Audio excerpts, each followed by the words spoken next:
Hey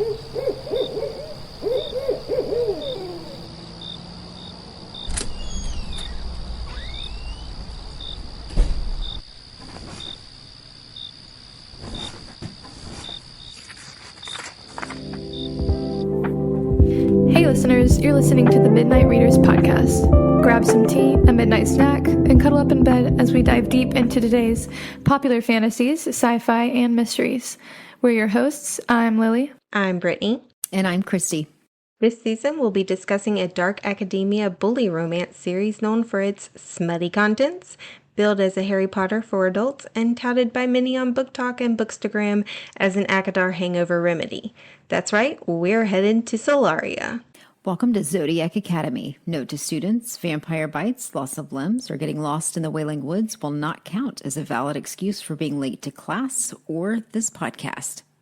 In today's episode, we'll be delving into Book 1, The Awakening, chapters 1 through 13, where we're going to meet our main characters and watch them take their first steps into the hero's journey? ? Before we get into it, we want to give you a content warning. From this point forward, there will be spoilers, major spoilers. This includes potentially all Zodiac Academy world books, including the Ruthless Boys and Darkmoor Penitentiary series. We are also avid fans of the Moss Universe, Fourth Wing, and other popular romantasy book series, and we might accidentally let spoilers slip there as well. Sorry in advance. Like the books, this podcast is rated R. There will be smut, and there will be smut talk. Also language, be warned. Also, a friendly reminder to please like, subscribe, and follow. You can find us on Instagram, Facebook, and YouTube. Alright guys, let's jump into it. It's September and twins Tori and Darcy are residing in a shabby rundown Chicago apartment, living on what they can steal. Darcy breaks into her old foster father's place, but she's caught. Tori hotwires motorcycles and sells them to a biker gang. In steps a strange man, a Professor Orion, who tells them, surprise, your parents aren't your parents, and you're not even human. You're Fae. Oh, and if you come with me, you'll get room and board and an inheritance. All they have to do is graduate from some school. So, sounds like they got the Harry Potter treatment. It's only they didn't get a letter. Yeah. Or a train ride. Instead, they got a hot professor who was built like a linebacker. And abducts them. I think I'd rather have the chocolate frogs. Yeah, they missed the chocolate frogs, but also does he abduct them? He kind of forces them to come. A coercion. It's definitely coercion. Mm-hmm, Yeah. It's the coercion. Now, I just think it's funny that this whole time they are living in basically squalor. And yet we find out that they're princesses. And they're just like, nah, no thanks. No. Yeah. They're like, we don't really know about that. I thought we weren't supposed to trust strangers. Yeah. Yeah, because think about if somebody broke into your house and then, told you you were a princess. I don't know. Not even breaking into your house. He's been following them around all day. True. Literally. Strange man. I remember reading the book and thinking, why couldn't he have done this in the middle of the day? You know what I mean? There was other times to confront them, I'm sure. But he waited until the end of the day, and then we get that completely ridiculous scene where he walks into the house, and Darcy is in her pajamas, and he makes a note about her pajamas, and it's like, am I reading a fan fiction right now? Of course. Oh my gosh. Well, I was telling Brittany for his character that I feel like he should be a theater teacher. He should be a theater. He's so dramatic. Yeah. Oh my gosh. He is dramatic. He's so, what's the word? Jazz hands. Jazz hands. Oh my God. Yeah, I feel like he's just intense is the word that comes to my mind every time there's a scene with Orion. The thing that really caught my attention on the second read was that Darcy, when she's breaking into the foster father's home, she's like, prison is it's plan B, it's fine. That's a valid excuse. I'll just meet my roommate Patrice, and she has this whole plan. A complete scenario in her head. It's fine, I'll go to prison, at least that's gonna be preferable to being on the streets. All right. So Orion abducts these girls. He uses some fairy dust and coercion to whisk them away. They arrive, it's the awakening. They unlock all 4 elements. Yep. They're thrown right in the middle of this field with some other weirdos, and this lady is she's like on a platform, and she's like, if you feel the water, then water is your element. Or at least that's how she sounded in my brain. And then all of a sudden, our main characters, who are Gemini, so they're supposed to be influenced by their zodiac, but also by their lineage, right? Yeah. So in theory, they would automatically have air, because Gemini is an air sign. Yes. But they unlock all of the elements, and everyone around them is just like, what the fuck? Because it's completely unheard of.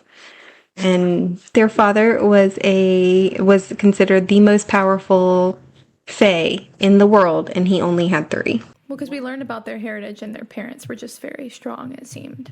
Yeah. I know, like, okay, so I feel like if I were in this ceremony, I would totally at least unlock 2. And of course, I'll have fire because I'm an Aries. And my whole life, I have always envisioned phoenix, dragon, some kind of flying bird or flying creature. So I think I would have air too. What about you guys? Okay, so Brittany thinks that she is some kind of fire dragon or phoenix or something like that. That's cool. I always hated fire as the element. Like, I can recognize that it's cool, but like, I just didn't get why people just loved the fire element. Like Charizard was like one of the most popular Pokemon growing up, and I was like, I mean, he's just a dragon, but like, dragons are cool. But I was always like, I don't know, fire is a little overrated, right? Or to me it was. So I always thought like earth and water were really cool. And I'm a Taurus, so I would automatically get earth, but I feel like I would get water too. I mean, we're just gonna assume that all of us have 2 elements, right? Yeah. I think our personalities go with that. Christy, what would you end up with? As Virgo. Yeah. Water definitely first for me. I think that would be like the primary element that I connect with the most. And then earth. Earth for Virgo. I think earth is Virgo. Yeah. But for me, water personally would be the most heavily connected, I think. Yeah. So like none of us are air, but that's okay because I said air. well, you would want air. Yeah. But none of us have the primary Yeah. as air, I guess. And none of us are air signs. But I don't know what creature I would pick or whatever. What order? I guess in the Zodiac Academy it'd be an order. I don't know what order I would pick. We can discuss later. When we learn more about them. Yeah, because we have to learn about the orders. Oh, yeah. Yeah. So they get their elements. And they meet Major Bitch Guest, Kylie Major. Kylie fucking Major. And Sophia, who offers to teach them about the world, which I listened to the book. I'm an audiobook reader. So I listened to the book the first time I read it, and then when we did the reread, and I did it again when I was writing out the summary, you notice that they all keep repeating the same phrase. You guys don't even really know anything about this world, do you? And I was like, duh. Like, they grew up in the mortal world. Yeah. Why would they know anything? Like, you literally plucked them out of Chicago and just dropped them here, and we're like, all right, do your thing. You're supposed to be important. Go be important. And it was funny because every time they were like, oh, what's your order? Oh, what do you mean that, this happens? Or, oh, what? They're like, you guys just know nothing. But I feel like most of the ones that ask this stuff like that are girls. I feel like Darius says it several times. he does, but I don't feel like it's the same kind of like idiot way that the girls do. Yeah, okay, I agree with you because I feel like, okay, is it wrong that I feel like these authors are a little bit misogynist? Nope, I picked up on that too. I mean, like the way that they pit the girls against each other just immediately. Ugh. Yeah.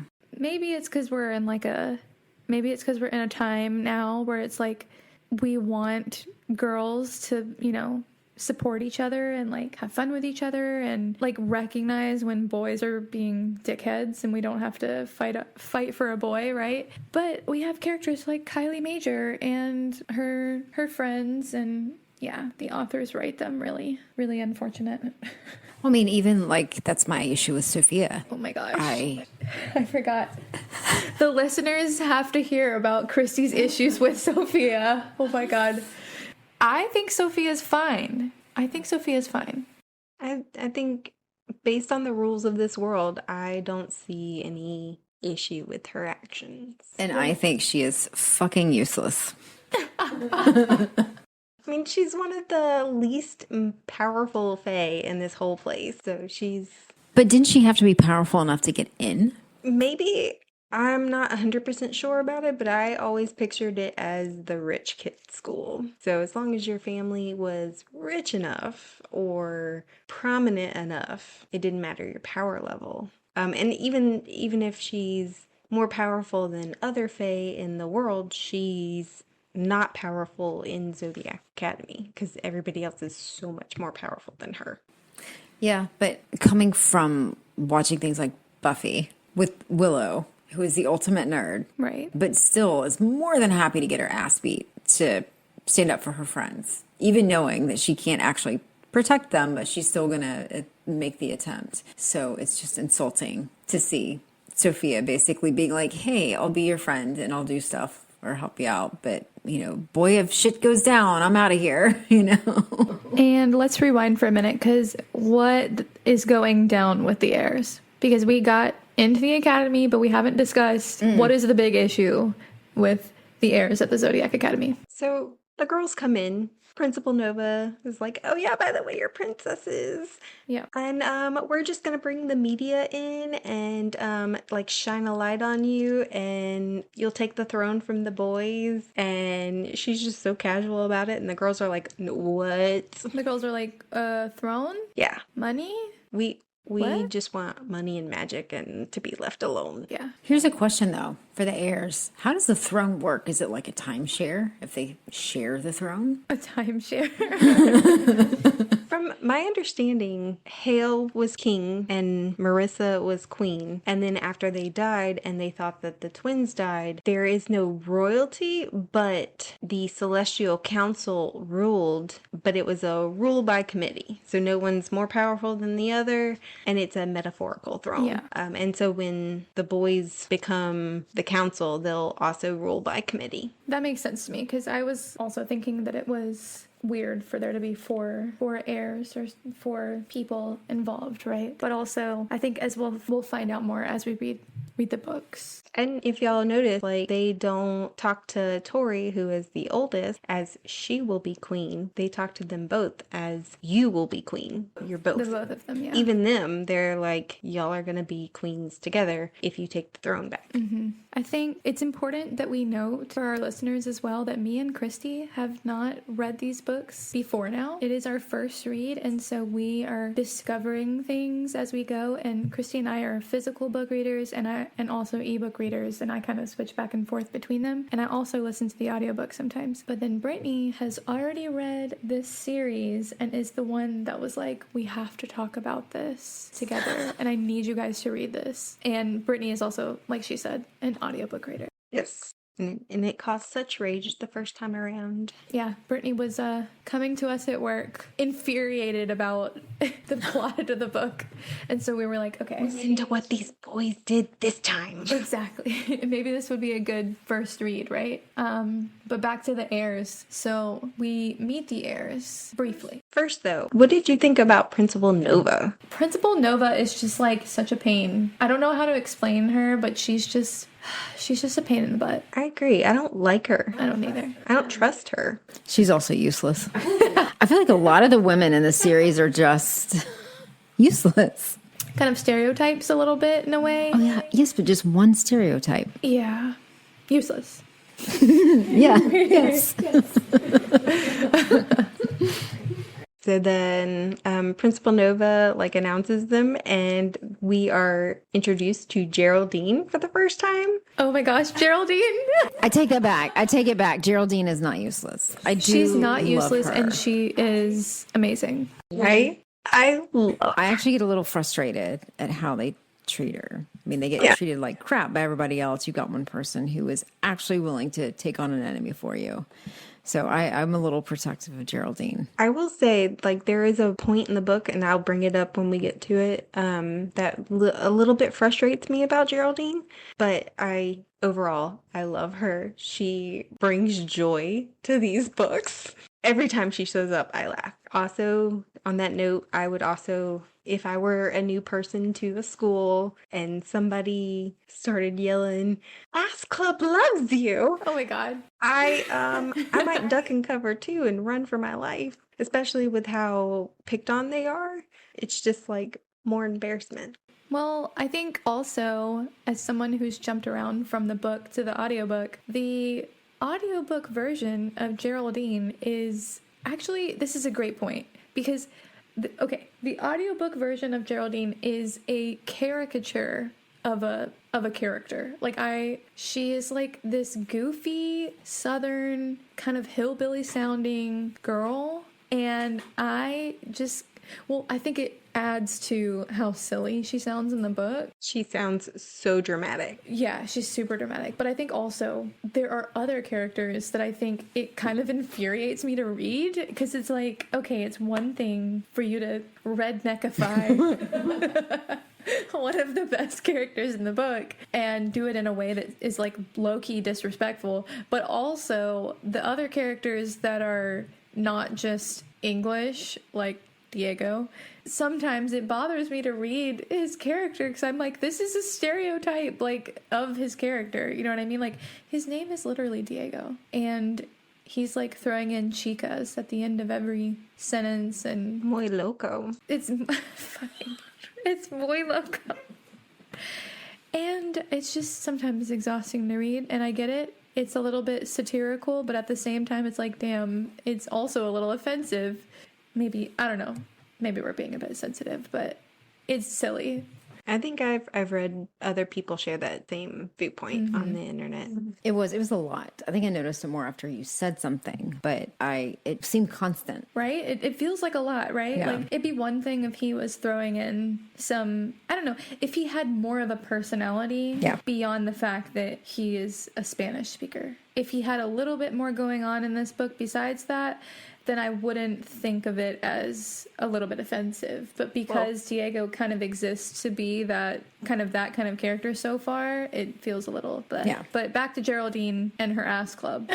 Well, actually, you made a good point too, though, about with the audio versus the physical book. Oh, yeah. One other thing is that for you guys listening to the audio, it's easy for you to differentiate Tori and Darcy. Yeah. Oh, yeah. Because you get the different way that they speak. Yeah. But for me, reading just the physical book, a lot of times I'll get them mixed up because I don't have that same. And so it's a little bit harder, for that, because it switches back to first person to each of them. Yeah, in the audiobook, Tori has a very stern, take no shit tone, and Darcy is very innocent sounding. It helps a lot to keep them apart. Yeah, Darcy's kind of like the sweet sounding one, and Tori's like the eat shit and die. I like Tori. Tori's funny, but I also have like a little sweet spot for Darcy. I like Darcy. She wants to be like, I don't know, she wants to be good, kind of. Yeah. You know what I mean? Anyways. So, to our heirs, we have Darius, the fire heir, Caleb, the earth heir, Seth, the air, and Max, the water heir. First impressions, what do you think? I think my first impression was I was blown that Caleb was a blonde because I love vampires and I don't love blondes. It was a selfish thought immediately. Kind of like sparkly vampires. Yeah. Yeah. I was like, I want my vampires dark and broody. You know what I mean? Yeah, you and I both have our hearts set on vampires. Yes. And I don't know why, when you were reading it and you were talking about you just met the heirs and you said the blonde, and I was like, oh, the blonde is the werewolf. It's for some reason in my mind, Seth is blonde. Seth is Wait, such a what is himbo. Seth? Seth has like chestnut colored hair, I think it says in the book. I really thought he was blonde. Yeah, I thought he was blonde. He reads as blonde. Yeah, because he's Airhead. like an airhead, so that's like the stereotypical look for his character. Yeah, and I definitely pictured Caleb with dark curls. Caleb with dark curls. Oh, yeah. Yeah, you said that he had brown hair, and I remember being like, he does not have brown hair. We were getting into details over these boys. Yeah, Max with his mohawk. Yeah, Max has a mohawk. Who, other than Diego, might also be the only person of color in this series. I don't remember. That's another point that I brought up before, but I wasn't sure if it was going to change later, because technically the main characters are described as people of color. They look Latino. Latinx? Latine. Yeah, they look Latine or Latinx. I'm not sure why. Well, their mother was from another country, and we don't know what country, because Yeah. we don't really get to learn about other than Solaria, as far as I know. Oh, I was gonna say I'm not sure why it stuck out to me, but it just did immediately that there was just very few characters. But it doesn't matter. What matters is that they're not being like they're not being Diegoified. Yeah, I mean, there is another character from the Dark Fae series, the Ruthless Boys. He is Italian, and his name is Dante. And he very much throws in those Fae-Italian words. Oh Lord. Because it's Fae-Italian, not Italian. Fae-Italian is the dumbest shit I've ever heard of in my life. Oh yeah. No, are we probably gonna read those books? Probably. Yeah. So of course, the heirs are jackasses who assault Tori right away. Caleb immediately bites Tori, which something about that is so hot. I also have a problem though. Yeah.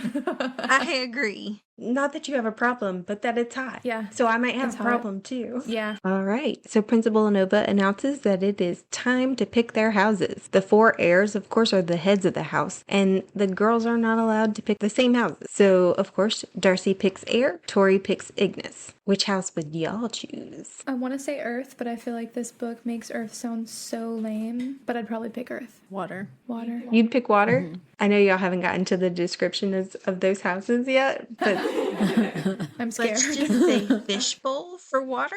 and underground for Earth. Not my nightmare. Oh my god. Underground. Sounds I awful. pictured tree canopies. I mean, tree canopies would make more sense to me. Yeah, absolutely. I do love the way that they talk about the campus where each element has its own little place, and then where like water meets fire, there's hot springs. Oh yeah, that makes sense. That was like clever. Where they pick their houses and then they have to get like initiated into their houses, and then I think Darcy thinks that she's picking a safe house. Oh, With she Seth. definitely does. Yeah. By the way, I would choose Ignis because I don't like heights. The irony. I know I said I feel like I'm flying.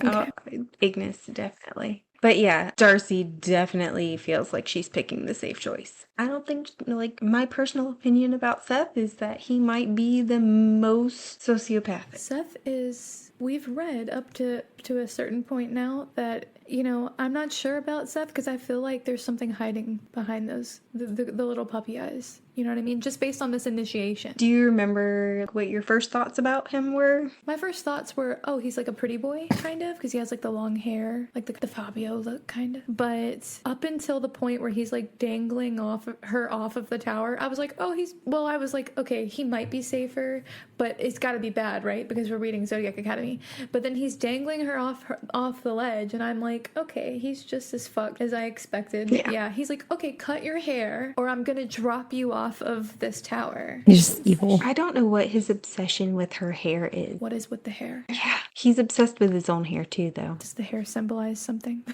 I mean, he is a wolf. True. Loves that wonderful fur coat. Although I pictured him as like Sean Penn in Fast Times. Sean Penn.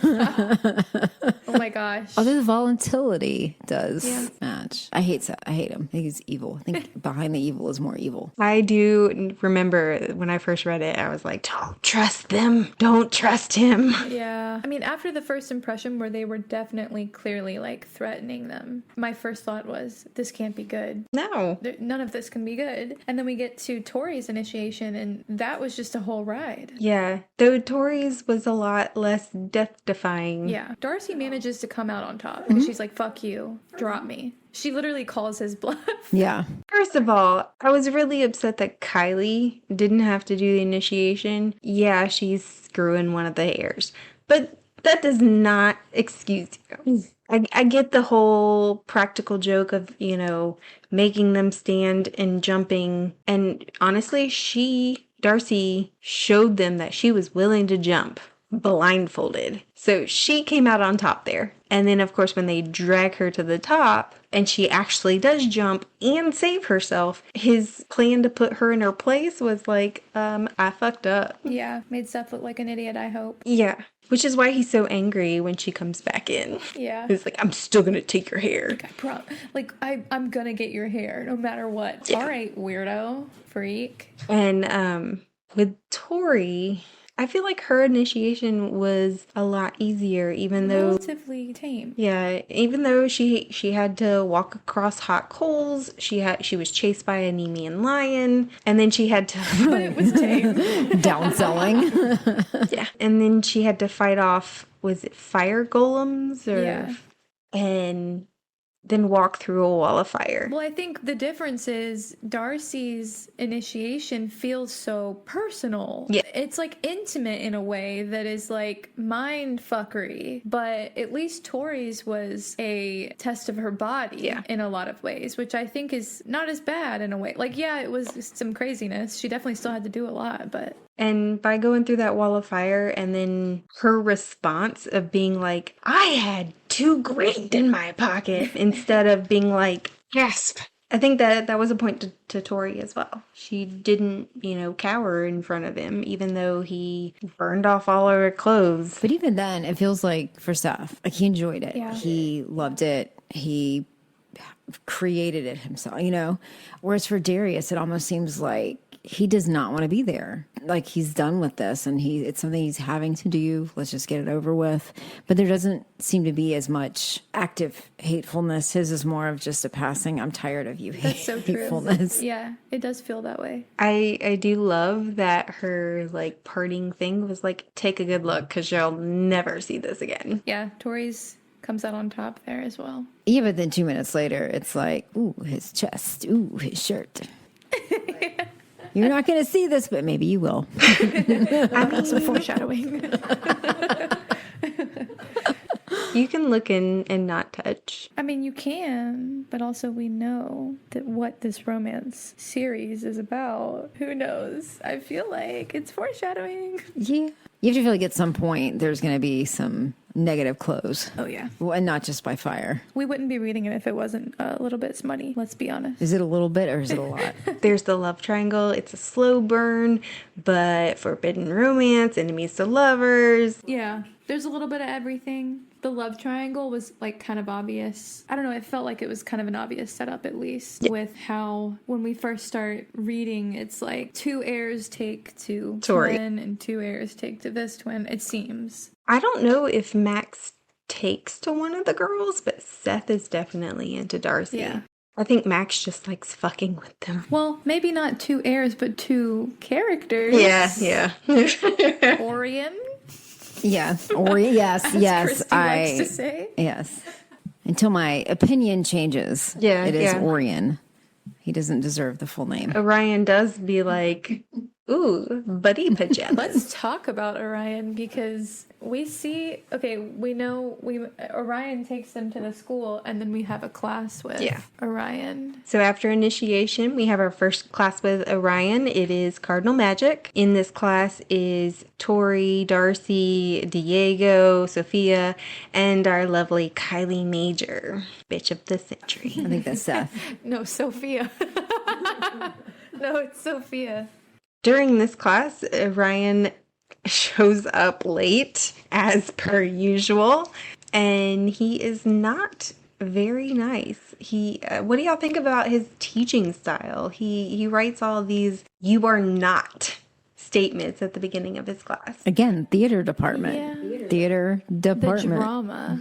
He's so ridiculous. Yeah. Also, I forgot another character that is introduced in this class is Tyler Corbin. Ugh, Tyler. Oh my god. I feel like he exists just to piss us off a little bit. His storyline takes a minute to develop, but yeah.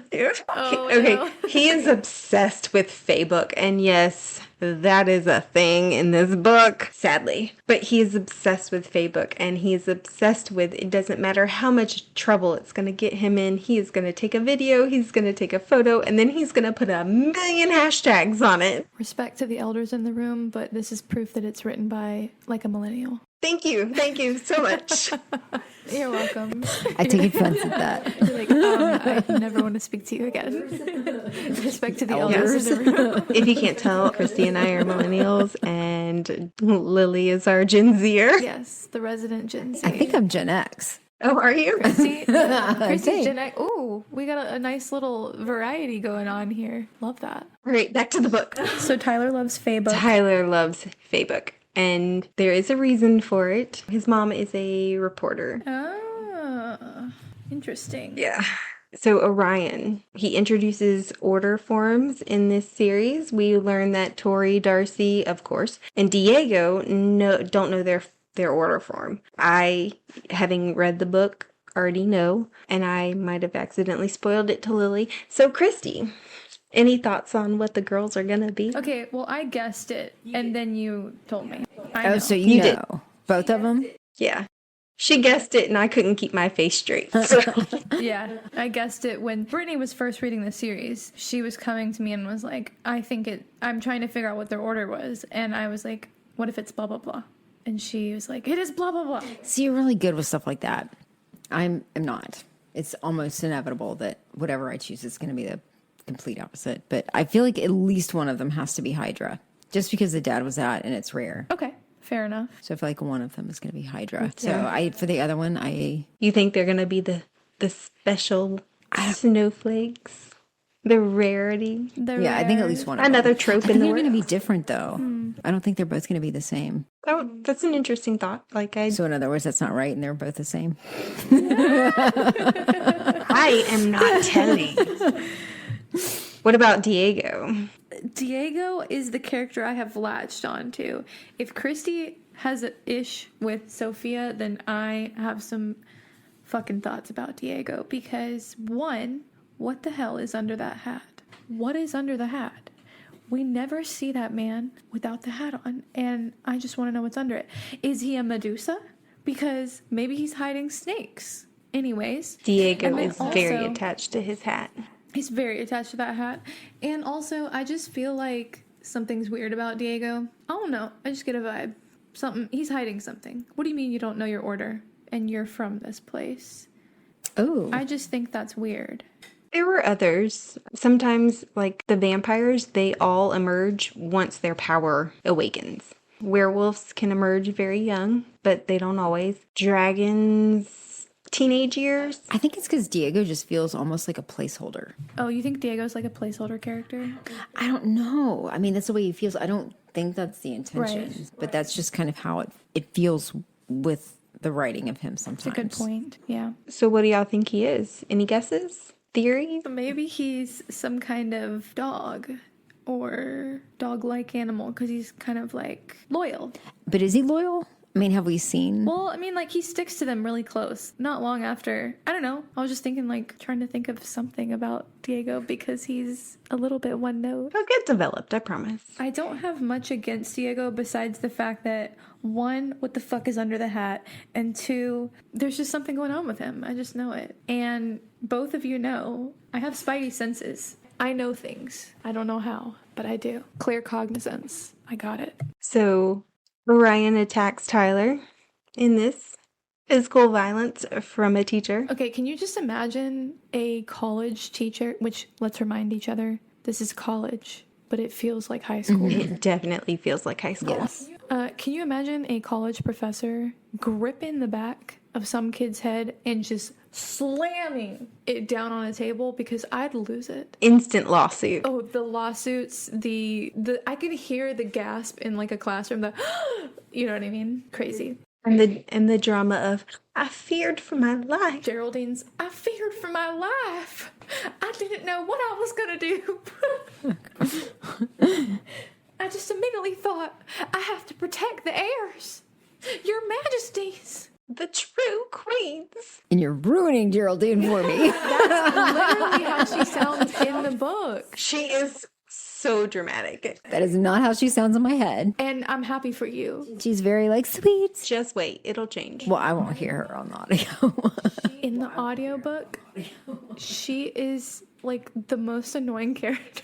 You'll hear it in the words that she uses. I read it as like sweet, not hillbilly. I mean, she is totally sweet. No, she is a sweetheart. Yeah. It's just they ruined her. She's just Yeah. overly dramatic. Yeah. She also needed to be in theater. I'm telling you, reading this book is like watching reality TV because it's like Kim fell in the ocean and she can't find her diamond earring. You know what I mean? Like, I don't have my earring. It's like Kardashians all over again. Yeah. Those poor fish.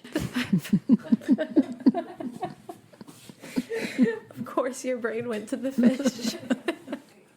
Another thing that happens in Orion's class is they get their first message from Falling Star. Oh, yeah. Who is Falling Star? Who do we think Falling Star is? Because it's got to be someone they know. Someone they've met so far. I have no clue, though. Yeah. Or I would think. Is it yeah. Any guesses? It's like an older student? Because it's blatantly somebody who's... What if it's Darius?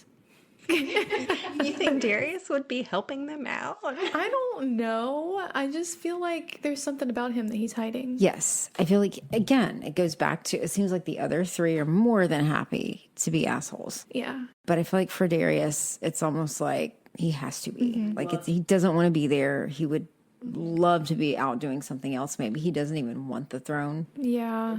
But it's just something he's told he has to have. I don't know. Yeah, for fans of laughing, Fourth Brittany. Wing, I feel like he reminds me a little bit of Xaden. I don't know why, but he reminds me of Xaden. Yes. That's a very good point. I don't know if it's the way he's depicted, like how he looks or what. Note to readers, he is not a shadow daddy. Yeah, he is not a shadow daddy, but you know what? He could be with his demeanor. Absolutely. Oh my god. She so wants to spoil it. So I just remembered something. So Oh, yeah. see, I'm telling you, I have spidey senses. I have the We claircognizance. could crack her. We could get it out of her right now. Take her out back. So Falling Star has some things to say about Orion and makes Darcy read it out, thinking it's probably from some dude that's texted her probably. Which is so funny. It is so funny. He's like, Yeah.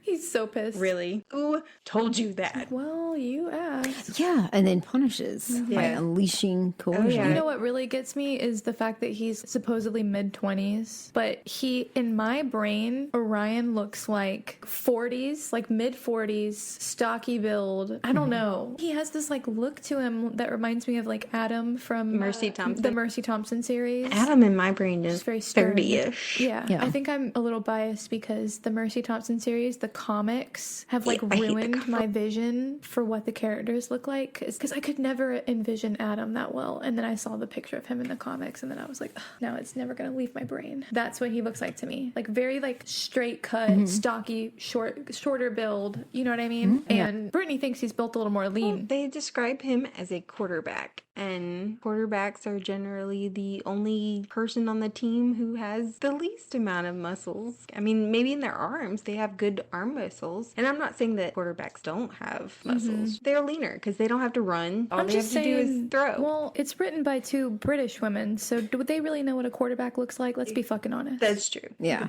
They only get one game a year. Yeah. Yeah. You might want to explain the one game a year. That'd be I mean, confusing. our NFL sends people over there to play one game. It does well. Anyways, Orion slams the shit out of Tyler. He makes them read that message about Falling Star. And then he announces to the whole class that the girls can't defend themselves against coercion, and then says, have at them. That's your new assignment. We have to teach them how to make shields. But he doesn't actually tell them how to do that. He just expects them to figure it out all on their own to stop all the ridiculous things that are being forced upon them. Because apparently the Fey world likes to make you learn everything through trial by fire, sometimes literally. They are all about might makes right, and I don't have to do anything that you can't make me. Yeah. And then, of course, during this coercion class, Principal Nova walks in. Orion says the twins are behind, and they get assigned private tutoring sessions called liaisons. And of course, who gets stuck with Orion? Darcy. It's like a fantasy come true for some people. You get stuck in a room with your favorite professor. Oh, yeah. But at this point, Darcy's like,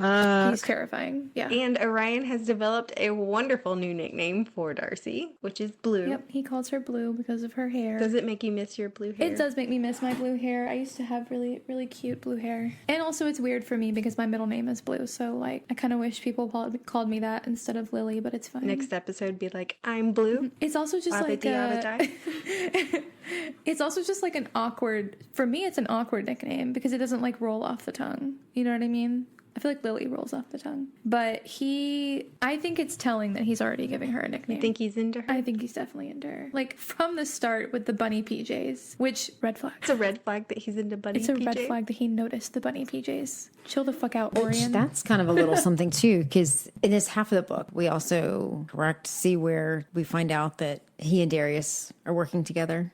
So I don't want to jump ahead too much, but if it really is where they're trying to kill the girls, why give them a nickname? Like, you don't know. nickname somebody Yeah. that you are intending to kill because Yeah. you don't want to personalize it. So to me, I feel like there's, Yeah. I think whatever they're hearing is incorrect or misrepresented. Yeah, I think it felt like, just if we want to jump ahead a little bit and talk about the conversation that Orion and Darius have. Who overhears it? Tory. It's Tory. It makes sense that the girls would think that it's about them, but also it just seems like an obvious red herring. You know what I mean? Like, as readers, we can automatically be like, oh, it's obviously not about them. Oh, yeah, I remember thinking that. Of course, they're not going to have a conversation about killing the Vega princesses. Literally. Where anybody can Yeah, overhear. I didn't think that either. Yeah, so he also bites Diego because he is a vampire as well. And Darcy stands up and was like, stop. And then she backs down. With your feelings about Sophia, how are you feeling about that? I think it's a little bit different when you're the new one, there is that sense, but Sophia has been there and she could have stood up for them a little bit more, but she blatantly tells them like, hey, I'm out. Things go south, I'm out. So I think it's different if you're the new one and you're the one being picked on versus somebody else that it doesn't necessarily have to jump into the middle of a fight, but could be a little more helpful. I don't know. I just do not like Sophia at this point. I will leave room in the event that she changes. I also love the fact that, like, Principal Nova is completely oblivious to the fact that Orion's like, of course I want to use my private time to tutor the Vega princess. And she's like, oh, that's wonderful. Can we talk about how that whenever Darcy gets near him, she smells cinnamon? Oh, What is with that? nobody else has a smell. Yeah. Well, actually, I think Darius may have a smell. But nobody else smells of cinnamon though, do they? They don't mention it because nobody's paying attention to it. But But Darcy mentions it every time. She's like, ooh, cinnamon. he smells like cinnamon. And I'm like, girl, what are you talking about? There have been no other scents mentioned. There haven't. I think. I don't think so. I don't think from at this point for Darius. I don't think I Yeah, remember. I don't remember there being. Maybe we just didn't notice it, but also I don't know if Tori's gotten close enough to him to smell him that much. And I say Tori because it's not going to be Darcy. There is a divide. All right. So the twins don't know whether or not to trust the message from Falling Star. Do you guys? Do you think he or she is worthy of being trusted? That's No. a good question. No. No. Why don't you think Falling Star should be trusted, Christy? I don't know. Everybody's just been screwing with him the whole time. It just feels like it's another trick. Yeah, it's kind of hard when you're reading the story. You're like, okay, all these people are clearly fucking with them, but why would Falling Star be any different? Especially because they won't tell them anything. Yeah. All right. So on their lunch break, the girls encounter Pegasus for the first time. They think that they're creatures, but they actually are their fellow fae. So, like, this is my worst nightmare. Yeah. There was an episode in Charmed where their familiar turned out to be an actual person. Oh, yeah. And every time I look at my cats, I'm like, Are you human? are you watching me get dressed? The original Charmed or the remake? The original The Charmed. original. Okay. Yeah. I'm trying to remember. My friend Zia, her cat Earl, the one that everybody really loves, we always joke that he's actually a human in disguise because he has this look that it just like stares through your soul. I don't know how to describe it, but it's like there is sentience there. There is some intense sentience there. But that is kind of a nightmare situation because in this situation it's Tyler. Yeah. It couldn't have been anyone else, but it had to be Tyler. And of course he had to be beautiful. Right? Ugh. Like, Tyler doesn't deserve to be a beautiful Pegasus. He is a piece of shit. But could you really make an animal that wasn't? I mean, I don't care how. Look, baby hyenas. Like, come on now. They are adorable. Hyenas are amazing. They are. But what I'm saying is it could be argued that they're ugly. But are they Sure. ugly? No animal is ugly. I don't know. I feel like there's some ugly animals out there. But they're so ugly, they're cute. Possums are pretty ugly. I'm just saying. They're so cute, though. Some people love possums. Yeah. Like there's an online community that is they're like possum lovers. Yes, on Instagram, they dress them up. They take them out on leashes. Same thing for raccoons. Yeah. Oh my I love gosh. possums. I am not a fan of possums, but I understand where people are coming from. Yeah. I'll show you one in a tutu. You'll love In a it. tutu. Yeah. Well, Tyler's not in a tutu. And he like shoves his head in their chest. So of course. That's just giving them the heads up, like Right? how nuzzly. Because even when I was reading the book, I was like, "Whoa!" Yeah, like he very clearly gets up all in her chest and is like, "Oh, hi!" Like it's just, and I was like, "Yeah, this is clearly a man Yeah. or, you know, someone who likes women. But then it's kind of revealed that Tyler is a Pegasus and Sophia is a Pegasus. The pink Pegasus. Which, Sorry, how I do hate we the color feel pink. about Sophia being a Pegasus, Christy?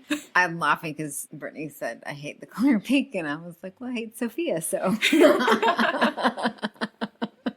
Oh, Lord. I love that Tori, like, punches him in the face, like, Yes. boom. Mhm. He deserves that punch. Oh, yeah. Did. Like, he was getting all up in her space. Mhm. But this scene made me think about their magic system and, like, all the different things that we've encountered so far. I think it's silly that one of the orders is a Pegasus, but also really interesting because it's different. Like, I haven't read a lot of books that include Pegasus as, like, a shifting option. You know what I mean? So I wonder what you'll think of when you find out that there's a rat shifter. A rat? Oh, rats are so cute. A rat? Like Aw. Teenage Mutant Ninja Turtles Professor Ratigan? Oh my gosh. I don't know. It's like you know how there's the Nemean lion? It's the something rat, but I am not even going to attempt to try. Rodents of unusual size, anyone? Princess Princess Bride. That's what it's giving, and that sounds terrifying. Because just if the wolves are large, I assume the other shifters are large. So think about how big that fucking rat is. Oh my Aw. god. It's Oh, terrifying. they're so cute, though. They're sweet. So then Tori and Darcy head to separate classes. Tori to fire, Darcy to air. Darcy just has to blast the ocean with her magic, but Tori ends up in class with two airs, Caleb and Darius. And speaking of world building, can we just talk about the structure of these classes? Like, it confuses me how... What structure? Yeah, how they get any learning done, because why are you putting freshmen and sophomores together when they're learning separate things? Why is Darcy going to air magic when they both should be? Yeah. Why? Well, I think some of it is that we continue to forget it's supposed to be college, which is part of the problem because in college you do have different like age groups. Like you'll have like a class where you'll have a freshman or a sophomore, maybe, That's and true. then you'll have like maybe a grad student depending on the class. But it does seem counterintuitive for the topic at hand. Yeah, I would say that makes sense for college, but you know, if I go to fire wielding 101, I expect to learn the basics, Exactly. and the sophomores have already learned. Yeah. I feel like the new kids are like the experiments. Like that's, you know, They're the punching bags. pretty much, yes. Yeah. Well, that's what happens to Tori. Oh yeah, she is the punching bag. But the other thing about the teaching is that like the Professor Pyro, Very on the nose, can we just All say. the names are on the nose. Yeah. Yeah. It's like a prerequisite for a job. Yeah. yeah. So Professor Pyro doesn't have enough magic to teach Tori. That makes me feel like if you have to have the same amount of magic, how did the heirs learn? Who taught them? Yeah. Because how do you teach someone more powerful than you if you can't do it with Tori? I don't know. I guess technique is different than execution. In theory, you can learn something and like how to do something and not be very good at it. But it does bring up the question, was there ever anyone who would have been able to control them or stop them had something gotten out of hand? True. If they wanted to. Because we know that throughout the book so far, anything that happens with the heirs, they don't seem to care what they're doing. Like the professors have not stepped in at all with the twins. Well, Orion maybe here and there, but he more like makes it worse. Yes, he But, does. Yeah, so it just makes you wonder, like, if Professor Pyro doesn't have the firepower, quote unquote, to meet up with the heir's energy or power source, then, like, what are they going to do if one of them does something really awful and nobody's there to stop them? I mean, it just doesn't make any sense. Call their mom. Call their mom. Or their dad. Oh my goodness. It doesn't, like, it makes sense to me that Darius is chosen to help Tori with, like, her firepower, because obviously that's how we're going to propel the plot forward.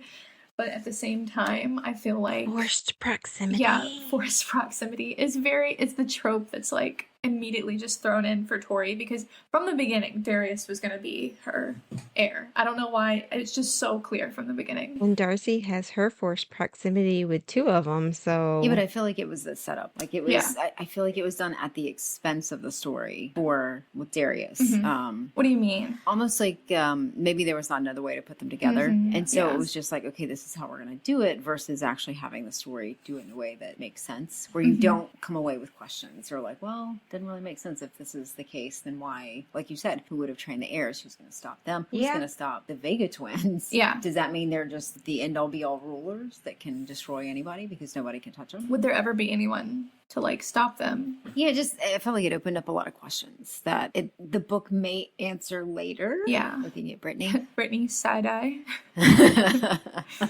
With zero response. Okay. Yes. So it could be something that the book answers later that we just don't know that it connects back to. But at this point, it opens up a lot of questions. Yeah. And this reminds me of how the plot just has a bunch of holes in it. A lot of people have been asking me, what do you think about the book so far? And I'm like, oh, I'm immensely enjoying it. But is it like watching a car crash? Yes. Absolutely.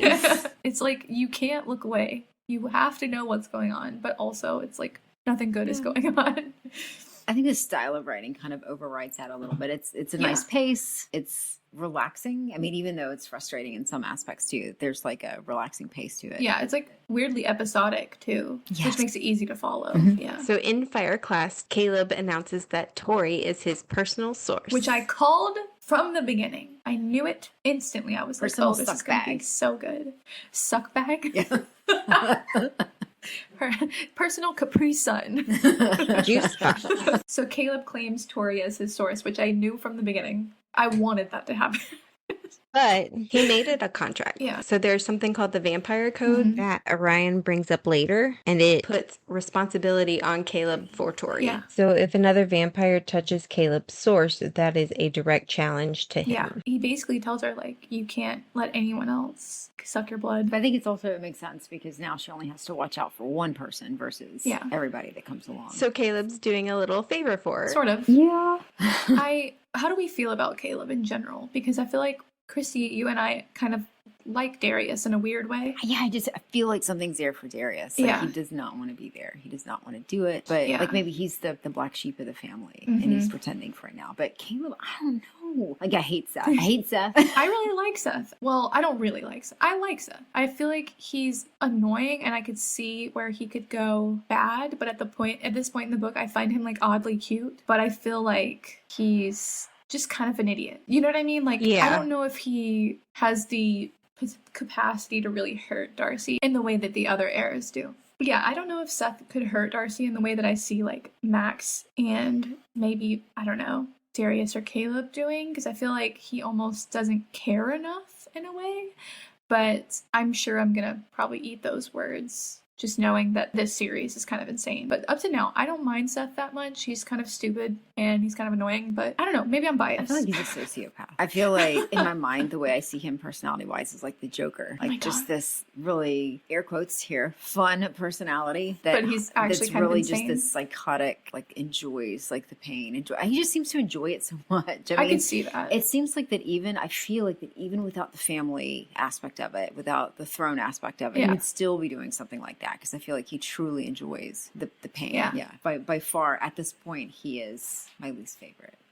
Honestly, though, I have to say that when they were choosing and they chose him because he was like the least crazy, I think that's where I was like, nope, he's got to be like the most nuts. Like, so maybe mine's a little biased too because I just made the assumption that he's crazy. Yeah, no, that's so fair because when you're reading that portion of the book, I think we said this earlier, you kind of like know that there's like no way that this could be a safe option. Yeah. You just have that feeling whenever she chooses him. She's like, oh, he's going to be safe, right? Like he seems relatively okay. And then it's like, okay, there's no way that could be true. All the other guys were very honest with their come to me if you can handle it. Yeah. But Seth was like, living with me is a breeze. Yeah. Psycho. So, bitch that she is, Kylie fucking Major tells everyone that the twins can't resist coercion on Facebook and does it under the guise of being kind, which I personally think is the worst kind of manipulation. Absolutely. I hate people who are fake. And Darcy finds out on her way to her first liaison session with Orion when she sees a shadowy hulking form, a beast she calls it, and a flash of a blue light in the Wailing Woods. Then Darius shows up soon after and the other heirs aren't far behind. What do you think that shadow was? Was it something? Was it Darius? Or was it someone or something else? This is like a major point in the first half of the book. I feel like this is something we need to really think about. Because who the fuck was that shadow? Or what is that shadow? I don't think it was the heirs. You don't think it was Darius? No. And I feel like the key is the blue light, maybe? I don't know what to think. Part of me thinks it's obviously related to Darius somehow, right? Because he follows. Or am I getting the Snape treatment from Harry Potter where it's like, obviously it's Snape. You know what I mean? Like, it's clearly Snape because he's coming out of the closet whenever things are happening or whatever. But I don't know. I have no idea what it could be. But she calls it this hulking beast. What could that be? Do any of the orders change color when they shift? Well, we don't know, right? Like, My lips are sealed. Practice innocent face. Yeah, Brittany is constantly like, I'm not saying anything. Which good, because I don't want you to ruin it, but also I'm watching you. Oh, I'm good with you ruining it. Totally fine. Oh, what if it's Diego? Oh, that would be good. I'm telling you, there's something up with Diego. But he doesn't know what he is, though, does he? What if he forgets every time he shifts? What if that's why he doesn't know? Because he's actually like this crazy monster thing. And every time he shifts, he forgets. Like he has like a Jekyll memory and Hyde? lapse. What? Like Jekyll and Hyde? Yeah. Or I think they remember when they shift back and forth, but... like Jekyll and Hyde. Diego is a monster. Headcanon. The thing under his hat is actually... His is second head. actually like... Yes. It's his... Oh, it's like the... Zaphod? No. No, it's like... What's the bad guy in the first Harry Potter movie? Who has Voldemort stuck on the back of his Professor head? Quirrell? Oh my god, Quirrell. yes, Quirrell, yes. Yeah, That's it's so Quirrell. gross. He's got Yeah. Voldemort under that hat. Yeah, I'm telling you. How would you go to the bathroom with that in the back of your head? Like, seriously. Okay, but like... I don't trust Diego, man. I know, you keep saying that, and it does make me kind of second guess. Well, it's just like, where the fuck did you come from? Sophia came out immediately and was like, hey, I'd love to like make you guys feel more at home or like answer some questions for you. Like she just, I don't know, at least she seemed to have a purpose in the plot. But then Diego just shows up as this stereotypical Mexican guy. He asked to sit with them in Cardinal Magic, and he was like, it's muy clicky, so let's hang Oh out. God, it's so bad. It's muy clicky. Yeah, it's like, okay, who the fuck are you, Diego? What do you want? That was it for you. You were just like, I hate this character. No, I don't hate him. I think I'm just like very suspicious of him. Yeah. And also the fact that his hat is mentioned at all times. He does have a little beanie. Yeah. Is he Jewish? Jewish? Do they have... Well, with the beanie. Like, that's what I thought maybe it was a religious thing. Maybe not Jewish, As far but maybe as it was I a know, religious thing. any religion in the series is like the You mean a stars. yarmulke? Like the little... But it's like a little kind of like beanie thing The on the yarmulke. head, right? A yarmulke is different from a beanie. In the book, a beanie is like a hat that like fits tight on. Okay, I was picturing like the yarmulke, like the That's what because I think the way they described it. So it's like a okay. That's so silly. I don't know why. I think it was just the way it was described. Like I felt like it wasn't like a. I'm gonna cry. I'm sorry for laughing, Christy. That was just really funny. But no. Like a hat, like the hat that she's talking about is like... I know, like when you're saying beanie now it's like kind of like a skater thing. Yeah. Okay, not what I pictured. Exactly. I thought it was like so so funny to over me. his little curls. Can I just say that I love that Darcy is kind of clumsy because I so feel Oh, that. yeah. Darcy is... I feel like Darcy is a little more relatable. Tori is like this fantasy... Badass. lead. Yeah, kind of like reminds me a little bit of Aelin with like her attitude and stuff like that and kind of give no fucks a little bit. Yes, but Aelin would not let anyone, like, she would not be No. like, ooh, he's hot. Not even a She little would be bit. like, I'm going to kill you. Okay, She'd be bye-bye. like, Yeah. he's hot, but Yes. I don't care. Yes. So while Darcy's in the Wailing Woods, she gets another message from Falling Star. And can I just say, I totally agree with Tori. Why the hell do you have to be so cryptic? Why can't you just be like, enemies ahead, beware? Yes. What if whoever Falling Star is literally means stay in the light? Like maybe that would save her. Like light would save her. Then explain it. Agree. Don't, like Brittany said, don't make it cryptic. Yeah. You're not, I mean, you're already putting it all out there Yeah. on a public platform. I realize it's a message, but still, Yeah. might as well just go ahead. I agree. I think Falling Star is going way too cryptic with the messages. Like, say what you mean, dude. Yes. Say what you mean. And then poor Darcy gets the power of 4 treatment. Which Do is, they not have anything better to do? Literally. Like, really? This is the shit that you... it reminds me Poor parenting. of Their parents encourage that kind of behavior. SpongeBob episode where Squidward gets like mud caked on him and then everyone thinks he's someone else. You're talking about what she ends up looking like? Yeah. The swamp monster. Or that, have you seen that commercial, that Project Makeover commercial, where the little character gets like mud? Have you seen those? Oh, yeah, And, the and then they acting. shave her head and put on a clown suit. Or like it reminds me of like in those movies where like someone would get like chicken feathers stuck on them as like a prank. Like the Parent Trap. Yeah. Like that, like the Parent Trap with Lindsay Lohan, where she gets all of the, like, what is it, molasses on her, and then they get all of the chicken feathers stuck on her and everything. That's what I imagined with the Power of 4. Anyways. It's a little childish on their part. A little childish? Yeah. The whole time they've been here, they've been nothing but Aren't childish. they supposed to be training to be like co-kings or something? Right? Like, do aren't you you have supposed better to- shit to do? Literally. Like, aren't you supposed to be sovereigns? What the fuck? Orion is late to the liaison session, of course, downs some bourbon, cleans the mud from Darcy, and tries to snack on her. But Darcy slaps him, which I love. However, Orion bites her anyway. Then he reads her palms, gives her a history lessons, and lets some things slip along the way. Okay, so I'm so jealous that this man can drink on the job. I mean, I know it's his downtime and all, but seriously, I wish we had that ability. Can I just say that I feel like he probably liked that slap? He probably did. Probably did. He was probably like, ooh, feisty. He reads Darcy's palm and kind of tells her her power levels, which he says air is her most powerful, I think. Which is convenient since that's the house she chose. Right. That's what I expected. And also convenient that Seth is the air. Could there not have been another way to say that? Anyways, wind, like we could have done wind. I don't know. But he says that air is her highest power, and then he says fire is the second one, or is it earth? I think it's fire. No, it's air, water, earth, fire. I just looked it up. So fire is actually her least powerful. And then she again notices the cinnamon smell. And then she starts talking to him, and he reveals that he basically thinks that a main reason that the twins should not be the leaders of their world is because their world is out of balance. And he thinks that someone needs to take care of the nymph population problem. And we will talk more about the nymphs later. But first, I think it's interesting that Orion is clearly Team Airs. Yeah. And we find out later that some teachers are Team Vegas. But I find it very frustrating that these teachers let their political beliefs interfere or even influence their teaching and who they focus on as students. I Yeah. think that's a hard part about this book is a lot of the other either books or TV series or whatever, you get such it's removed from reality. Like you've got the good and the bad Yeah. and the friends that stick up for everybody and stuff like that. And I feel like this book treads more towards maybe a more realistic, I realize it's in a whole other world, but like the whole political thing and stuff like that is a much more realistic. And I think Yeah. that's why it might be a little harder to read in some respects, but also nicer to kind of connect with. So I think I told this to Lily, but like one of the things that made me so angry about reading this book the first time was that it just reminded me of situations that I've been in where I come in as a new person and people take one look at me and decide to hate me and treat me poorly. And it's unfair. And I really can't do unfair. Yeah.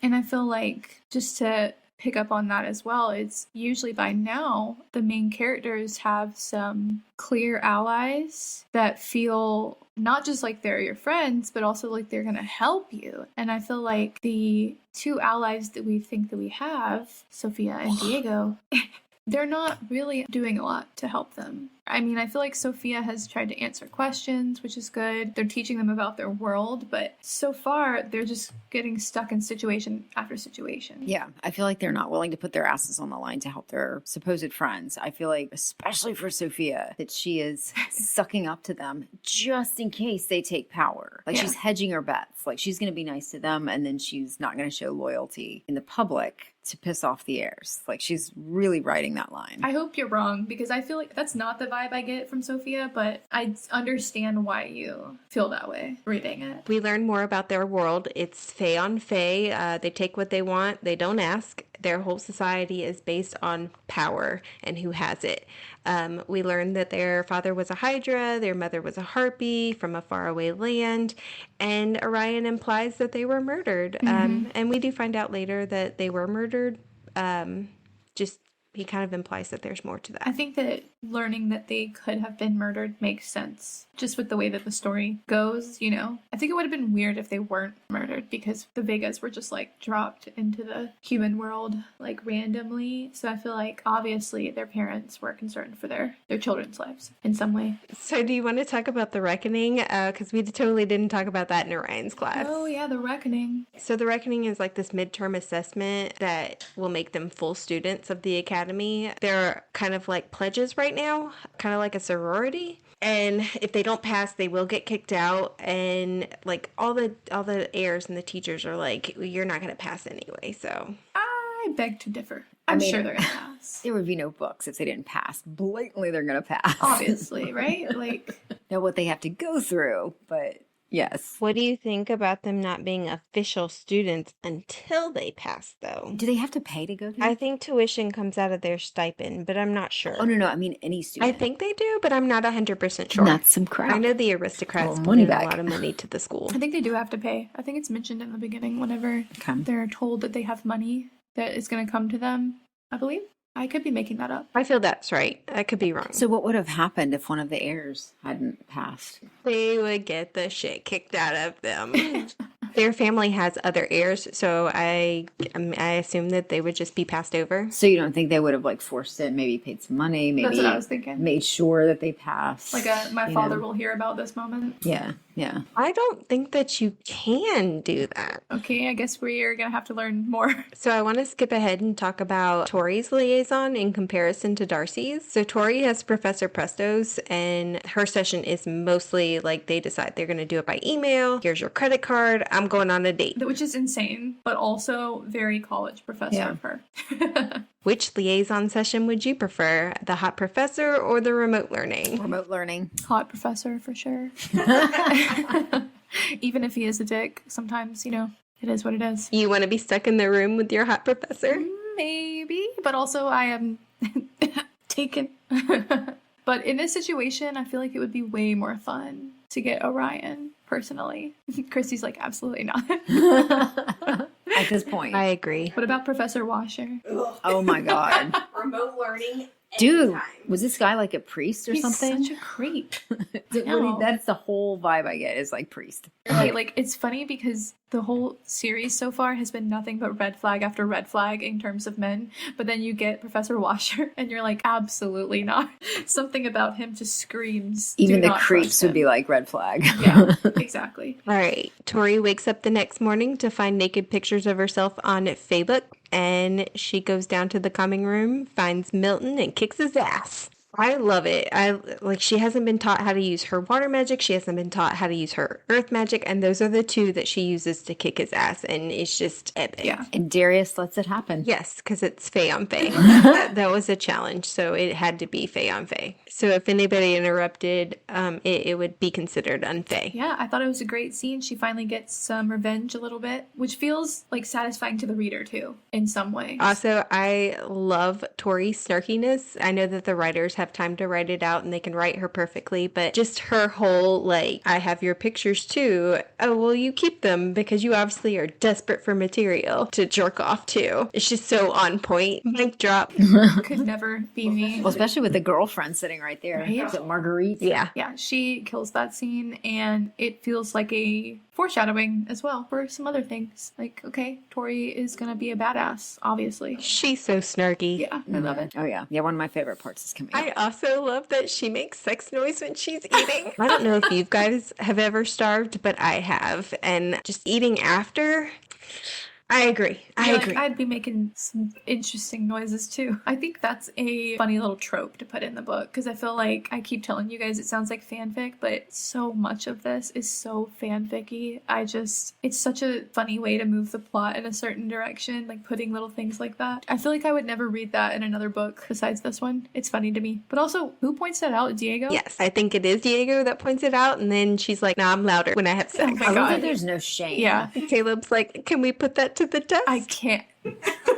Speaking of washer, we get to go to water elemental class. So when the twins first encounter him outside of class, he is very kind. He's asking them how they are, and the girls think that they have found their first professor that actually cares. Turns out he's a leech who feeds on their emotions, and he was only kind to get a feed. He makes me so angry. Everything he says is just innuendo after innuendo. He's a siren. He can feel how people are thinking about him, and he just doesn't care. But he must like making people uncomfortable because, ew. Yeah, I don't understand why you would want people to feel that way about you. I thought it was a student. I thought it was like a Pegasus part 2. I thought one of the students had like taken the form of the teacher and was like, howdy kind of thing. Oh, that would be crazy.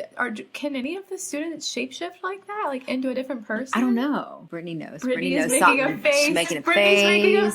face. It's Diego. She's like, like one of those kids that gets caught, Okay, that's a great point, Christy. Now we have to think about like who can possibly shapeshift like that. So I was really shocked when it was like, oh shit, that is actually the teacher. Like, no. Somehow that's worse, right? Yeah. That it's not a student in Yeah. hiding. Yeah. Definitely Yeah. worse. This is also where we kind of learn a little bit about Max because isn't he in the classroom with them? He is. And that's how we learn that he's a siren. That's how Max gets his power. Yes, but didn't he seem kind of like, God, you're so stupid. Yeah. This is what he's doing. Yeah. It wasn't You like, guys wasn't don't trying to know get a feel. anything. Yeah, Do he's kind of you? Yeah. the worst. I think he's my least favorite heir out of all of them right now. Because he's of just something he like- did, or just because there's not much about him. Because we haven't had any positive interactions with him in any way. At least with the other heirs, if they're lying, at least sometimes it's a positive kind of interaction, or like sometimes there's a neutral interaction, like maybe with Darius, where he seems to like not initiate bad energy. Like when Darius watches Tory beat up Milton, he's kind of like impressed in a weird way, and we get kind of a different side of him. But all we've gotten from Max is shitty vibes, and he's kind of one note in that way. Of course, in the one class with Professor Ew, you have the bathing suits. Oh yeah. I would die. Yeah, the bathing suits. And it's not even for the girls only. The boys' bathing suits are skin tight, and you can just see I everything. would literally never go to class. Ever. Geraldine's in this class, so at least they have Oh my her. God, bless Team her. Jerry. Team Jerry.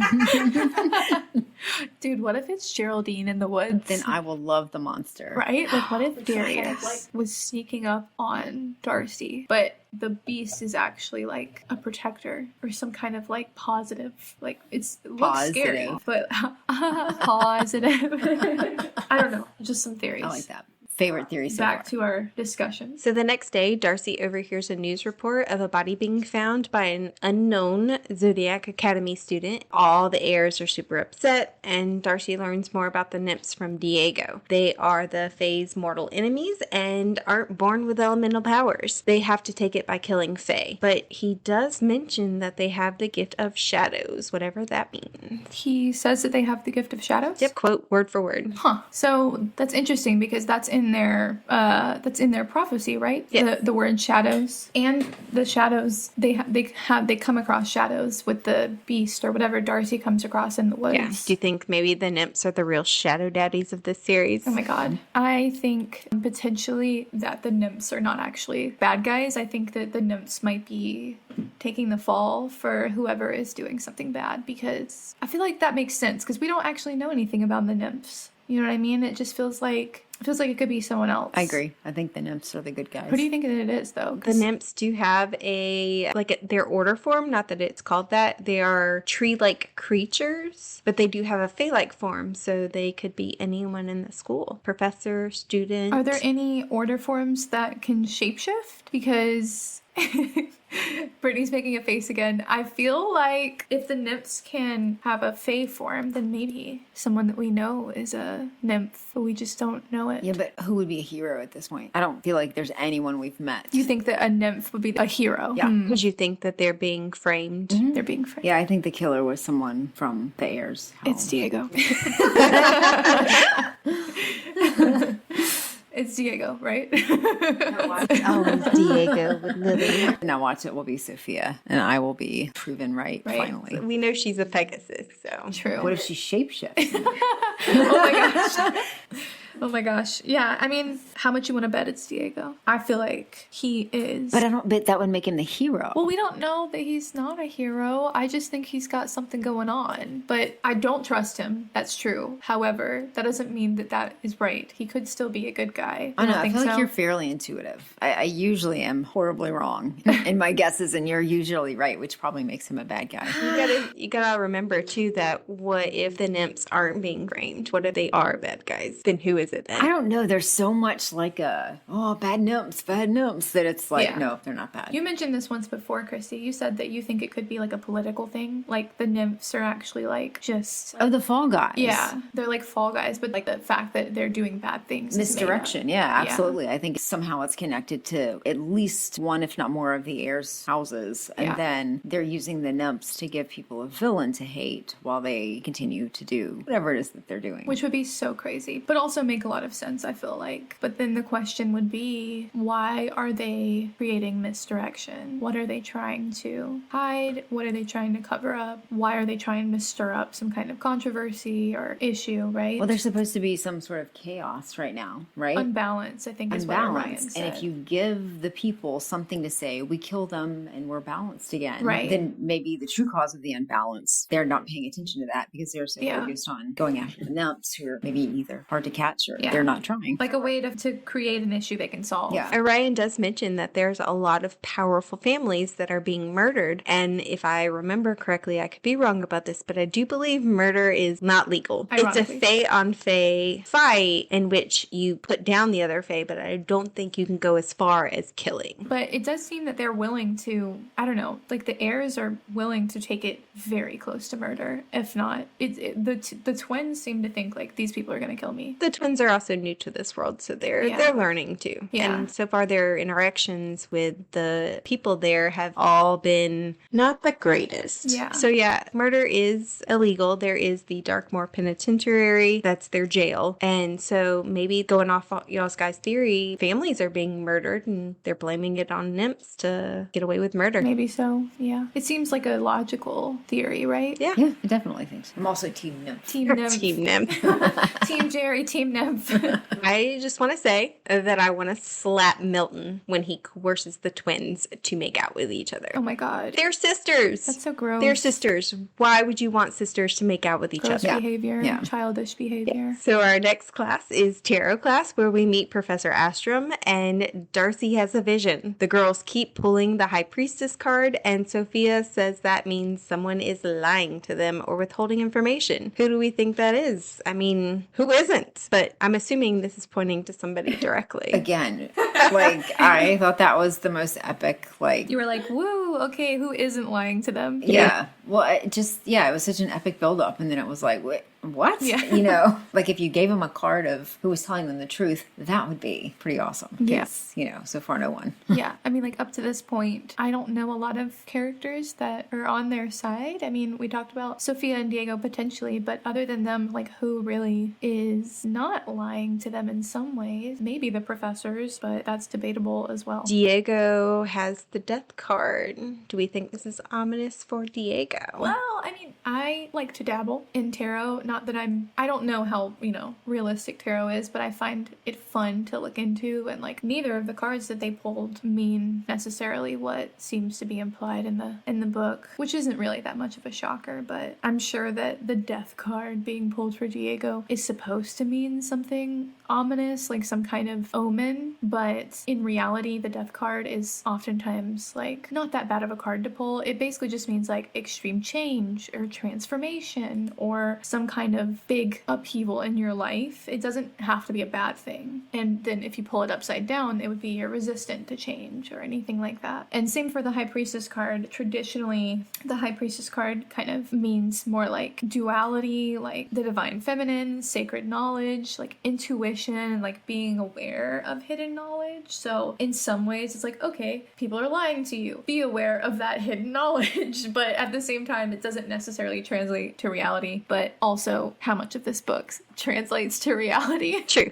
Isn't it the Tower card that mainly means death in tarot? Like an actual death? The Tower card is known for being like the scary card, but again, tarot is very interpretive. Subjective is the right word. Yeah, tarot is very subjective. So in some cases that could be the case, but also there's no guarantee about that. And it also depends on who's reading it, what deck you're working with, all kinds of stuff, what question you're asking, you know what I mean? Like you don't just pull the death card or pull the Tower card randomly and just go, oh my god, somebody's gonna die. Like there's a lot like that goes into the process, you know, before you even get there. So How did you feel the authors did with tarot? Were you a little disappointed in their representation of it? I wouldn't say I'm disappointed because I don't think that I expect people to really, like, unless you're into it in real life, I don't expect people to really know that much about tarot, but also it's clear that they don't know much about tarot. So I don't know if I'm disappointed, but they definitely didn't put as much effort as maybe they could have. I think it's fair to want writers to research what they're writing about. I think they could have done a little more with it. I mean, Brittany, you said tarot becomes like more a part of the book. Yeah, this is the first class, so they will actually learn how to do the different types of different spreads. Spreads, that's the word. Though I don't know if it actually goes into much detail. Like the only class that we really get a lot of detail with the actual subject of the class is cardinal magic because, you know, Orion. But tarot cards are a very important part of the series. Yeah, so in a different way. Okay, in a different way. Yeah, so in that maybe it is a little disappointing that they don't do as much research, but I don't know. So let's talk about Darcy's vision. She says she feels like somebody's watching her and then fire's looking at her feet and she's burning. And Astrum says their enemies are made out of fire and shadow. Fire and shadow. Shadow again. Yes, shadow is again mentioned so many times. Yeah, which maybe I'm hyper aware because we do love a shadow daddy in the New Age fantasy books, right? But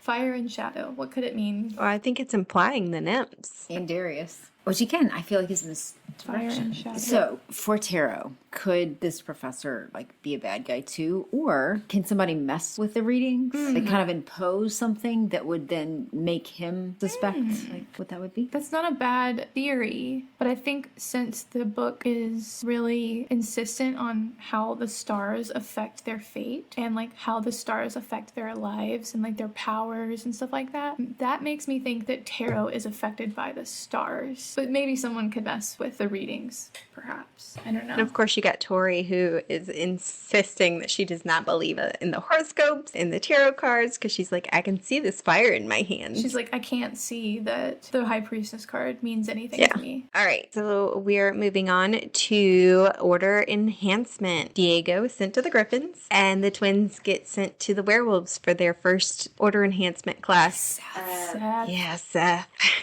Turns out they're not wolves, but they don't exactly have a good time in this class. I mean, of course, Seth starts off really well. He's like, I'm going to turn into a wolf and you can ride me. And then it goes downhill from there. I feel like for a sliver of a second, I thought Seth might be chill. Just for a second. I just want so badly as a reader for them to have an experience that's not shitty, right? And then, of course, Seth immediately lets us down. But again, like I said before, maybe I'm going too far defending him. But at the same time, this is what I meant by like, I feel like he couldn't actually hurt them in the way that the other heirs could because he's kind of a dick here. But at the same time, it's like harmless. Yeah. I don't know. It is until he doesn't get what he wants. Until he doesn't get what he wants. Serial killers are probably super nice up front, you know?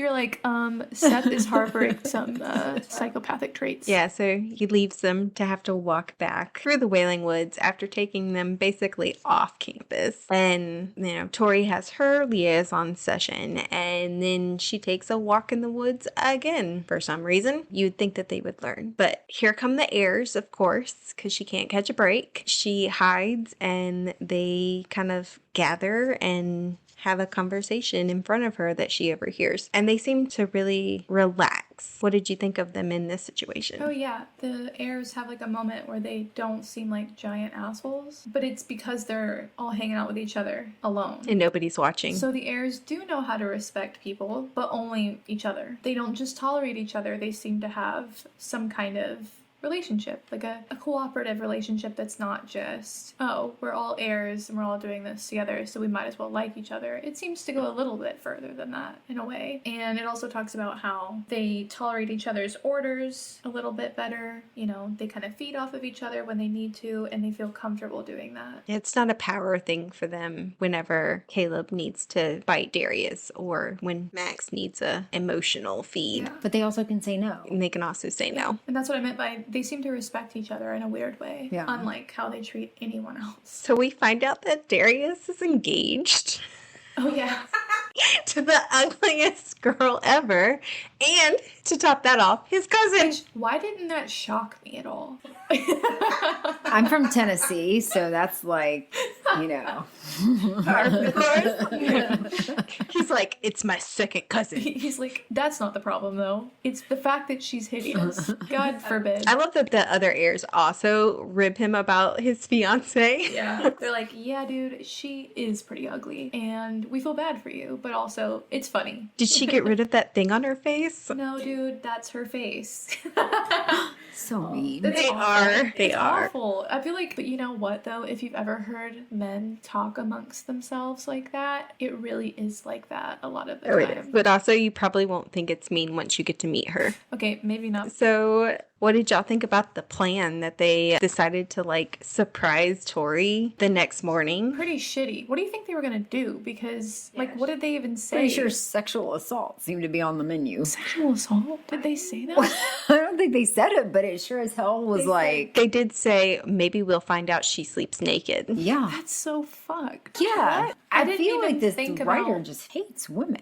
Either this writer hates women or the writer has a dubious consent kink. Because, yeah, some people do. Yeah. Dubious consent is common in a lot of romance books, but people don't realize that's what it is. Yeah. That kind of thrill where it's like, you have to make me do it is more common than people realize, but that is pretty fucked up. I don't really like that. I don't think I really interpreted it that way for some reason. I mean, they didn't say that they were going to do anything to her, but they were, joking around. It was implied. Yeah, I think they It was implied. very implied. I think they implied action, though, in some of it. I meant, much like Darius burned her clothes off, I feel like they wouldn't have actually physically assaulted her. Just They don't think that. Yeah, or maybe took pictures, or maybe, I don't know. Which to me is just as bad. Yeah, they already did that to her, so they don't seem to be the type that redoes their prank.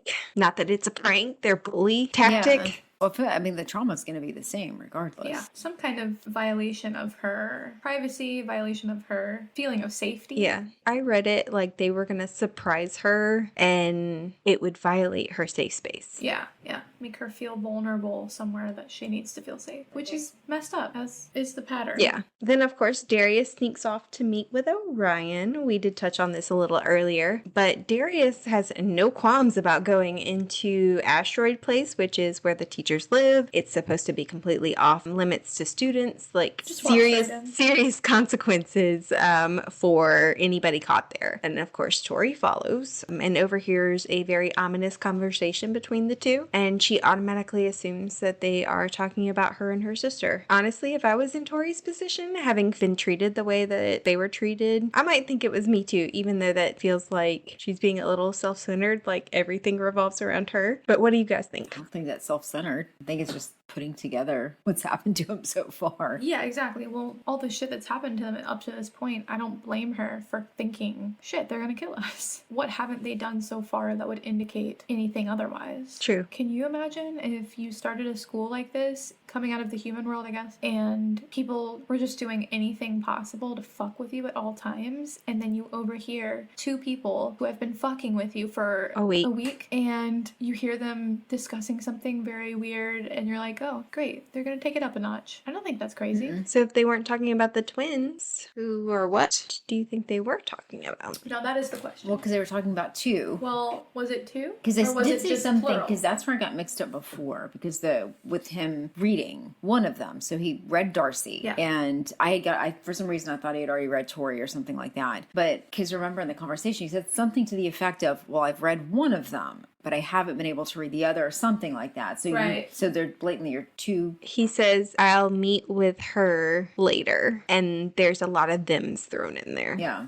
So you assume that it's like a two-part, like they're trying to understand something about.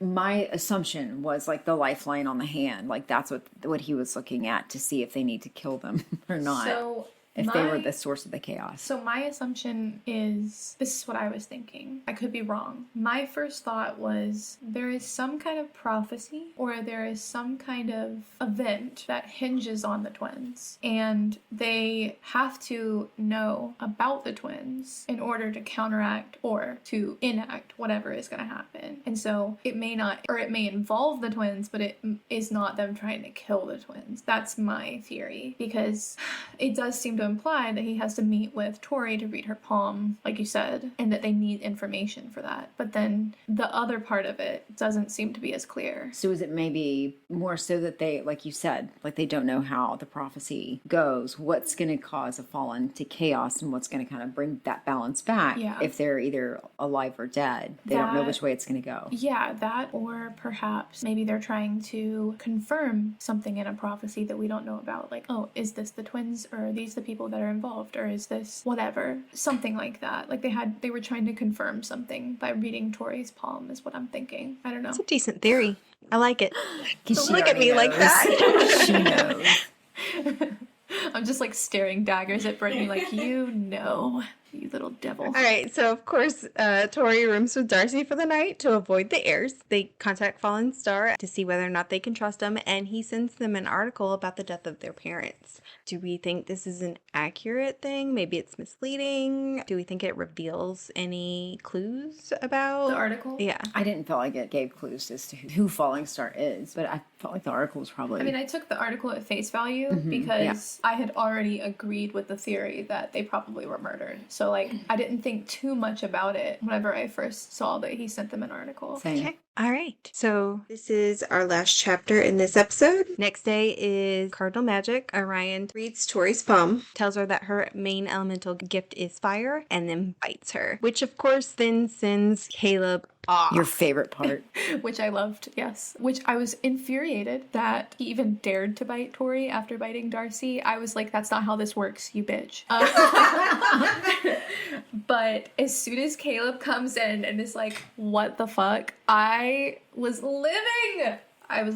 It's my suck bag. Yeah. Can we also talk about, like, so the narrator has this way of, like, Kylie Major sounds like, oh my god, sir.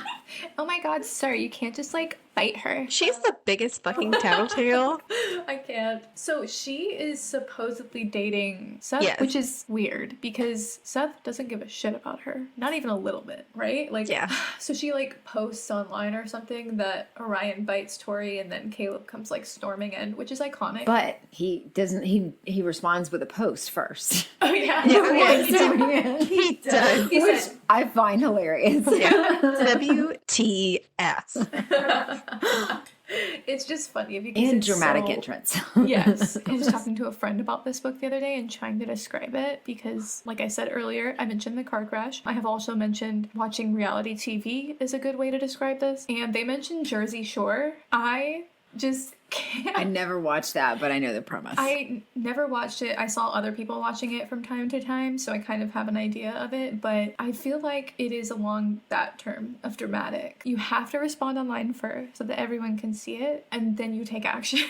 I never watched it either, but yeah, I can see that. Yeah. Or if you've ever watched any of those new teen college dramas on Netflix, kind of like Exo Kitty, not my thing, but I have friends who watch it. Everything is done over text, or like everything is done through like posting things online, and you see other people's lives through like Instagram or TikTok, or like kind of like how the new Mean Girls movie, so much of it was like through like a fake TikTok. It was kind of cringy to see, but it's also like in a way realistic because so many people my age and younger are like communicating through this weird like social media thing. So in ways the author nails it on the head, but also completely has no idea what's going on because the author is living in Facebook era, which is not a thing anymore. So the comment thing is like not happening at all, but people are responding through pictures online and stories and like stalking people online. So it's just funny because I'm like reading it and I'm like, yeah, it's very true, but also you're missing the mark in a way. Yeah. Sorry, huge rant, long rant. All right. So, of course, Caleb and Orion have this big fight, and Orion is a professor. Caleb is the most powerful vampire on campus. But does he have to, like, respect his professor, or... Yeah. Apparently not. Yes, but no. Like, it's like tenuous. You think as long as he's a student, he has to respect him, and then afterwards it's like, fuck you, dude, I'm more powerful. Yeah. I mean, it kind of felt like that in the class. Like, Yeah. do what I say and I will pretend to respect you kind of thing. Yeah. But there was very much the, if he said no. Yeah. Yeah. Yeah. I mean, I feel like Caleb comes in and is like, why the fuck are you messing with me right now? Yeah. When you know that is not the law, the way that it works. Oh, yeah. And then, of course, Orion ends up claiming Darcy As as he should. his personal sword. I don't know. I go back to the whole Orion really should be like in the theater department. He is total jazz hands for me. Like, I feel like he's like, Darcy, you know? Oh my god. He is super dramatic. Oh my god. Yeah, the way If he had hair, he would whip it. right at the end where he's like talking to her. Oh, yeah. He actually explains the rules to Darcy, whereas Caleb was just like, you're mine. Literally. And didn't say anything. Oh, is that where he's like, you must tell them that you are mine? Yeah. Drama. Fucking drama queen. I mean, really drama queen. Seriously. Yeah. Sorry, I'm having trouble finding it in the book because I have chapter 12. Okay, so this is Darcy's chapter, right? Because it's with Orion. So it says, one day, Professor, I'm going to be strong enough to fight you off. He took a measured breath, and I felt like he was sucking something vital out of my body that I wasn't sure I'd ever get back. I know, he said, his eyes glittering, but until that day, you're mine, Blue. I was like, the drama, the fucking ridiculousness of this book. But you love Oh, I loved it. Oh, I was living for it. I love acclaim. But I was just like, this is the way you do it. You should have never bitten Tori. That was a violation. You cheated. Yeah. And that's the end of the first 13 chapters of The Awakening. How are we feeling about the book so far? So far, really enjoying it, but also wondering, where is this going to go? Yeah, I really like it too. It's addictive. Yeah, I've been waiting to continue reading it. I can't wait to finish the To book. see how wrong I am. Oh my gosh. Are we going to find out what the fuck is up with Diego? Stay tuned. Is Sophia gonna finally die? Sophia just got here. All right, I guess we'll leave you with those thoughts. We hope that you've enjoyed the show. Next episode, we'll be discussing part 2 of book 1, The Awakening, chapters 14 through 26. Feel free to send us your thoughts, theories, and comments, and tune in next time as they might be featured on the show. New episodes drop every Tuesday at midnight. Please remember to like, subscribe, and follow us on social media. That like and follow are super important for us to be able to continue to bring you new episodes each week. So please, please, please support us in this tiny way. Thank you for listening to the Midnight Readers podcast. We'll see you next week. Happy reading, listeners. Don't stay up too late.